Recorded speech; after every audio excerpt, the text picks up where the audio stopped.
Tactical about to come on, the revs are up, and we go! It's a great start for Ardo, who gets the jump on everybody. David Alonso gets shoved out, everybody safely through on the inside and out of it. But what about the turn 3? Daniel Holgado there just exceeding track limits a little bit. The green a few times, well, some of them are anyway, and like you say, Matt, Holgado already did it there. He will now take the race lead into Danny Pedrosa corner. Backing it in. They're just all settling themselves in. That is the number 24, Ivan Otola, just on the back of these. Man, might be wrong there, but he definitely fought his way through the pack, and incidentally, the pack pile around the last corner to complete lap 1. Launches, he's down to 9th place from 4th on the grid. Who was that just running a little bit? But will his move come undone, like we predicted, back to 5th?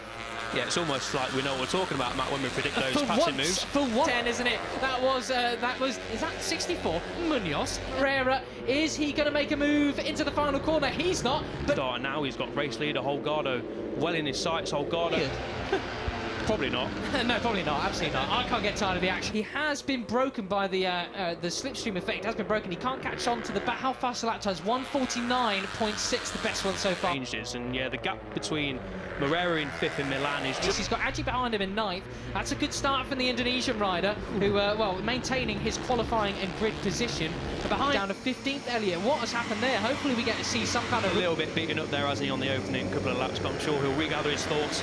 It always pans out like this. So yeah, I'm sure good stuff from the rookie. As we look at Mario Aji, has set the fastest lap of the race so far. There he is, the number 34. Kevin Schwantz-esque is the Indonesian. Super Mario, they call him back home as well.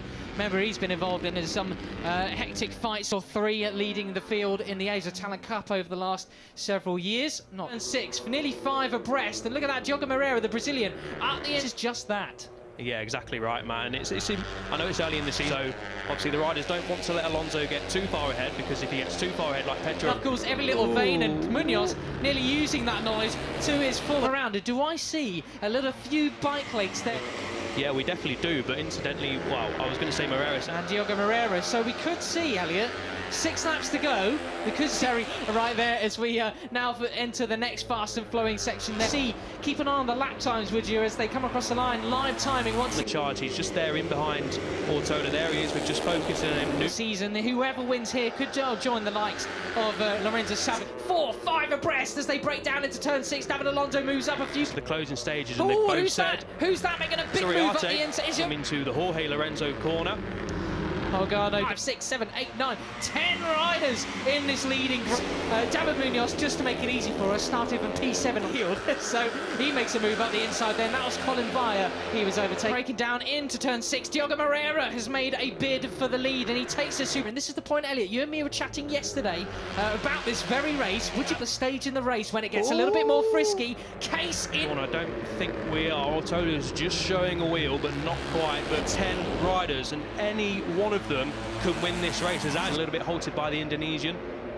Summergorbe, 42, former Northern Talent Cup champion. A mistake to make. Oh wow, look at them over track limits onto the... That got a bit hairy, Elliott. It really didn't. With 3 to go, well, 2.5 laps to go as well. Really interesting to see the pace has absolutely plummeted in 150s now in that race. That is simply a massive group of riders all jostling for the race. But most races, it's an absolutely enthralling fight as Ivan Ortola over the curbs. Ivan Ortola as David Munoz, the rider there that's gone down. I saw an okay. Yeah, it's Eddie O'Shea, I think, the other rider. This time. Oh, it was rather sedate that time around, wasn't it? It was still in his head for much longer. That was really, really close between, as Ortola now leads the race, and that is close again. Yeah, absolutely fine, no need, but we absolutely love it anyways. Munoz up the World Cup, the Rookies Cup standings leader, David Alonso, penultimate lap. Let's keep an eye on what they do, and they're going to get it this time around. Your guess is as good as mine, Matt. Well, you mentioned David Alonso, but still there. Ortola goes to the inside. He tries it, but manages to maintain that corner speed and stop him in his tracks. And look at that, Daniel Munoz, who's in the back of this group, or is he? Lose a place for it. So who's leading as we come into this? David Munoz, pushed back by Daniel Holgado. Yeah, this is important now, because David Alonso's down right in behind David Alonso. Hopefully pull out the slipstream for Ortola's sake. There he is. Make a move. He certainly is down into turn 6, and Ivan Ortola, Diogo Moreira's managed to catch on to the back of these guys, but he hasn't. Section now, and it's Holgado who leads. David Alonso's down in... to make up some ground. Oh, Munoz on the inside of tight. Ortola. That in the real flowing section. 2 ultra-fast right-handers to go. And then who's going to be the last of the late breakers in the Red Bull late break? It's 3 abreast. Munoz on the inside. Oh, God, goodness me. Paint swapping, elbow barging. Who's going to get the slipstream? Will it be Munoz? It is. He wins from... Down to 8th, which promotes Mario Aji to 7th. Super Mario up there then.